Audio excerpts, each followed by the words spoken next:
Hey, what's going on, guys? This is Miasin, and welcome to my Blue Eyes deck profile, Blue Eyes combo deck profile. Well, I mean, it's just a deck profile and not a combo. The combo is already uploaded, so before we start, friendly reminder to like and subscribe because it motivates me a lot to keep making videos like these.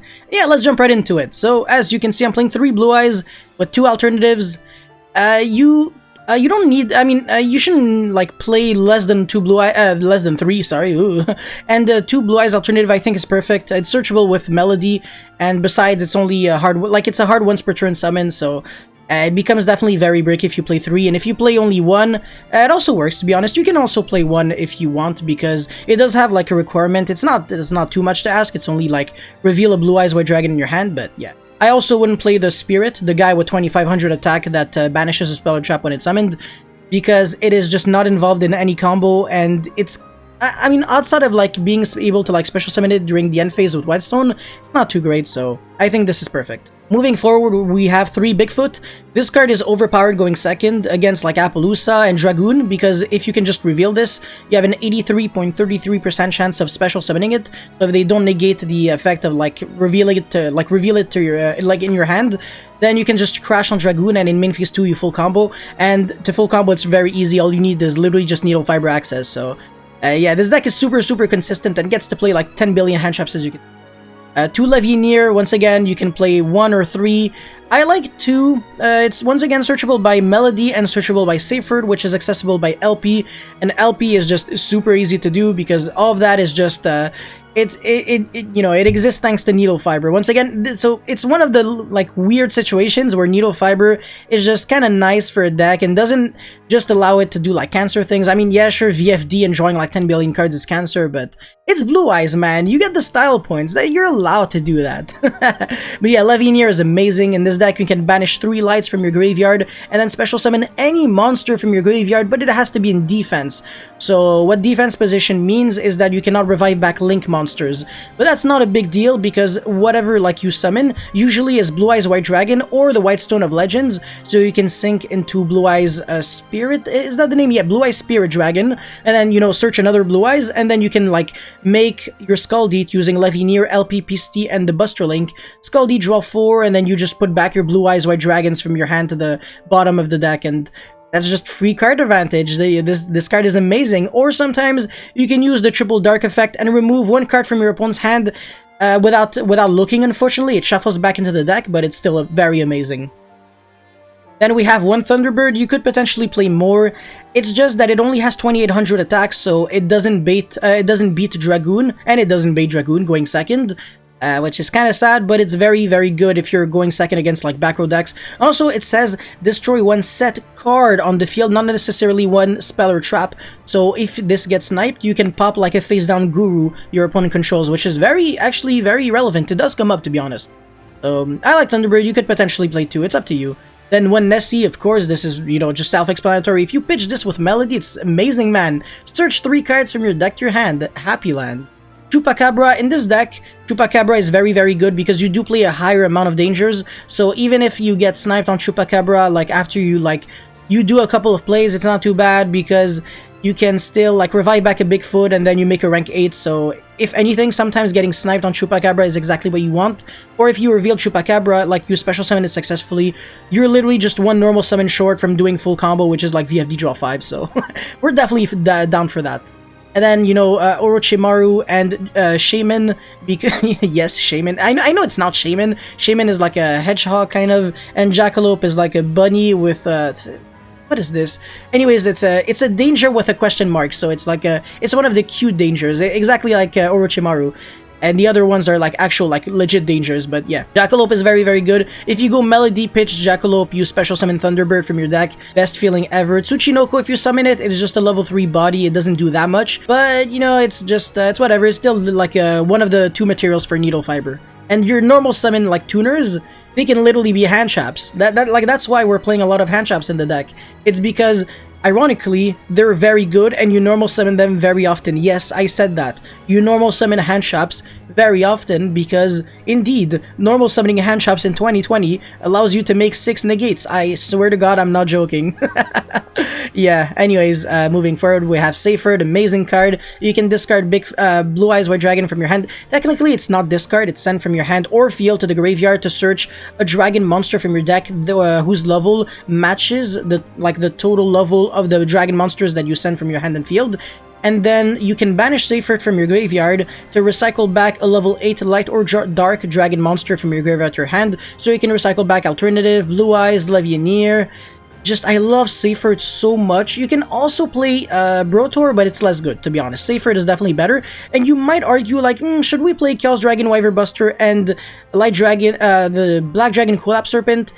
I'm not a big fan, because if you do that, then what do they really do? They only make Romulus, and then for Romulus, like, you'd have to play like Dragon Ravine or the Dragunity Divine Lance with like Phalanx, and then your deck just doesn't really seem like a real Yu-Gi-Oh deck anymore. It's just like you're playing a bunch of cards and you're hoping it does something, but it's just, no. I don't like it at all, man. It's just very not clean. And like I said, Needle Fiber alone is enough, so why would you just want to go like win more? I don't like it. Even Chaos Space is like, it's shockingly not that great. You kind of go for like 2 for 1 in a way. I mean, Chaos Space is good. It's more of like a 2 for 2, but Melody also searches that Levianeer. It's not like you were trying to search like level 4, sorry. All of your monsters are like high level, like high attack, so whatever Chaos Space would have been able to search, Melody also searches. And also Melody discards, it doesn't send. Chaos Space sends, so it doesn't trigger the effect of dangers, whereas Melody, it discards, so it does trigger your dangers. I think it's infinitely better. I even think Melody is better than Trade-In, so yeah. Anyways, 3 Ash, 3 Veiler, 3 Ogre, and 3 Imperm. These 9 hand traps are tuners, so once again, very logical. Effect Veiler can be searched with Sage of Eyes of Blue, so sometimes you already have your White Stone of Ancients or your White Stone of Legends, so you just search that extra Veiler as in like an extra interruption, or just in case. And then you have Imperm, which doesn't lose to Call by the Grave, doesn't lose to Appaloosa, and it's not once per turn. You can draw it for turn, it is very good. It stops VFD. You can also play Forbidden Drop instead. You just have like so many options. I mean, these 6 hand traps, they literally clear Zexal completely. Effect Veiler just makes sense to play in the deck because it's searchable by Sage, and then Ash is just very good because it's just insane against trap decks, really good against rogue decks, etc. So I like this configuration quite a lot. Maybe Ogre to 2, but Ogre is even like kind of better to a certain extent because Emergency Teleport is like a turbo card in this deck and literally has like no drawback. So why not play like 2 to 3 Ogres? But yeah, like I said, you can play 2 Ogres if you want. Maybe play 2 Ash and then play like 2 Forbidden Droplet or stuff like that. I think this deck is relatively budget-y, but like budget-esque. Kind of. I don't think you play... Yeah, it's honestly not that expensive now that I think of it. Maybe Infinite is is worth a bit, but that's it, honestly. The rest is all like completely fine. But yeah, anyways, the 3 Sage with Eyes of Blue, this is very good. It's your power normal summon of your deck, and you can actually draw into this if you keep revealing dangers, and then as soon as you have this, even if it gets Veilered or Ash, who cares, because it's a tuner monster, so you just make Needle Fiber and pretend as if nothing ever happened. Then 1 White Stone of Ancients, 2 White Stone of Legends. I think this is a fine ratio. You don't need to play multiples because you access them with Needle Fiber anyways. It's not like you were desperately trying to draw them. Even Sage with Eyes of Blue, it's not like you were desperately trying to draw it. Like, literally, like I said, 1 tuner gets you there. You have 15 tuners in a 39 card deck where every single one of your dangers is basically just like an Upstart Goblin, and you also have Emergency Teleport and 1 for 1.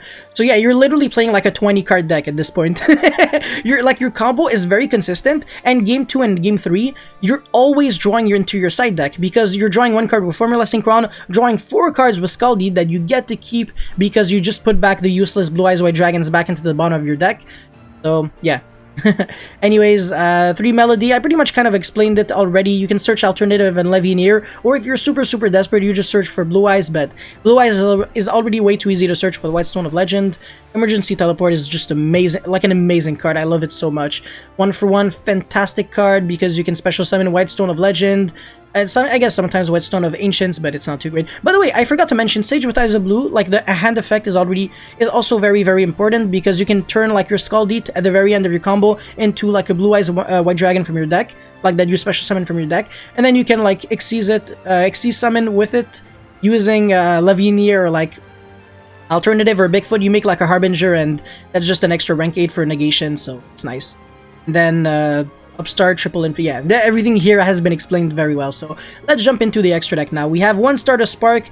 The effect doesn't come up, it's just a level 8 Synchro that you tag into with Spirit, so when you summon like another level 1 tuner monster, you sync using your level 1 tuners, such as Whitestone of Legend, with Stardust Spark Dragon in order to make Cloud Castle, and then Cloud Castle, when it's Synchro summoned, you revive back a level 9 monster from your graveyard. The Blue Eye Spirit Dragon actually had to tribute itself in order to special summon the Stardust Spark, so it's already in the graveyard. So you revive back the Spirit Dragon and then you make VFD, and that's, you know, that's just like skipping your opponent's next turn. It's actually very disgusting. And Martial Marcher and Formula Synchron are both involved in the combo, so they don't need any explanations. Zombie Stein, amazing card. You can negate evenly, whereas Harbinger doesn't. But Harbinger is like a free spell negate, and it also redirects attacks. So if you have like that and Hieratic Seal, it's very, very terrifying because your opponent can just jump over the Hieratic Seal. He has to go through the Titanic Galaxy first, and you can just summon Titanic in defense. If it's summoned like while Skull Deet is still there, it has 2800 defense, so your opponent's Banker Tops can't really just jump over. And besides, if you have VFD, you don't have to worry about that, so yeah. Like I said, Hieratic Seal, Buster Link, the effect is just you don't use it. It's just, you only need it because of its arrows and because of its because of the fact that it's a dragon. So once again, it's involved in the combo. Don't question yourself too much, and don't read the effect of this because none of the effects can be used. You need like Buster Blader cards and Dragon Destruction Swords like cards for that. So irrelevant. Skull Deet, you draw a lot of cards. Blah blah blah. Everyone knows what it does. Needle Fiber, of course. Peasty LP Link Cross. That's pretty much it for the main deck and the extra deck. Now for the idea section real quick, Herald of the Arclight is like a relatively interesting one. You can kind of summon it if you use like Whitestone or Valor or Sage with Orochimaru or Jackalope, but it didn't come up too often, like often enough for me, so that's why I stopped playing it. Azure Eyes, not too great. You usually tag out into that Stardust Spark, so Azure Eyes just doesn't do anything. Black Rose Moonlight, forget it, because if you can summon Spirit, it means that you probably can summon VFD, so Moonlight is just never coming up, like ever. I hate it. It's just irrelevant. Dragon Spirit of White, like I said, I don't like it at all. It's just an extra brick in your deck. You don't need that. Coach King Dragon Trainer, it would have been nice if you played Romulus with Dragon Ravine and Galactic Spiral Dragons, but that kind of would be like 2 extra not really good cards, and all of that just to draw cards, but you're realistically using a lot of cards to draw more cards, so you're giving yourself the illusion that you're plussing, while in reality it's not really the case. Or if it is the case, you're playing a lot more bricks, so not really worth it. Harder the Dragon, it's in combination with Jagalubion, this is nasty against back row decks if you're going first, so you can kind of side deck these two if you're going first, or you can just like main deck them and remove either Zombie Stein or Harbinger. I mean, no, don't remove Harbinger. Remove Zombie Stein and maybe Hieratic Seal or Formula Synchron if you don't like drawing cards, because not everyone wants to play Pot of Greed right now. No, don't remove Formula Synchron. Maybe Hieratic Seal and Zombie Stein, but I don't know. I like having that Omni Negate so it can negate evenly. Yeah, but Jagalubion and Hard Earth is actually very nasty. Then Appaloosa, you don't go into that. Like, you really want to make Skull Deet, and besides, you're locked under Dragon Summons only when you have your Guard Dragons, so you gotta make a big Link monster, and Skull Deet is just like perfect. And also special summons a monster from your hand. World Legacy Guard Dragon is really bad if you're playing like a Needle Fiber combo version. It's only good if you're... Yeah, no, I don't like it. It's just... You would have to play like 3 Whitestone of Legend, 3 Whitestone of Ancients. You can't play Sage with Eyes of Blue anymore, and then your deck breaks like crazy, because if you draw this with no level 1 Dragon Tuner, then you just have dead cards in your hand, and it's just... and then also you have to play like Link Rebo or Elmirage, and that's also not great. Romulus... no, same thing with Ravine. I don't like them. It's not even like they bring anything like extra to the deck. It's just more bricks and more like meh boards, like more extra, like, but this is just like everything that you need. It's perfect. The deck is so clean, completely competitively viable. I want to say this deck is honestly tier 1.5, like literally, because if you go first, your deck is nasty. The only issue is that it cannot inherently play through hand traps when you're comboing off. But once again, it's a combo. It's like it's accessible when you want it to be. if you don't want to combo, then who cares? All you have to do is make like a couple of rank 8s, or you can make like Spirit Pass. You can technically make like Spirit Pass with like a rank 8 or something, and find a way to like beat Nibiru. But yeah, it's whatever, honestly. And then Imperial Order and Scale Drain post game 1, you're drawing so many cards that you're pretty much always gonna see whatever you want. So that's pretty much it for my Blue Eyes deck profile. If you guys have any comments or feedback, let me know in the comment section below. Please don't forget to like and subscribe because it helps me a lot to keep making videos like these. And yeah, that's it, guys. So thank you for watching, and I'll see you guys next time. Peace.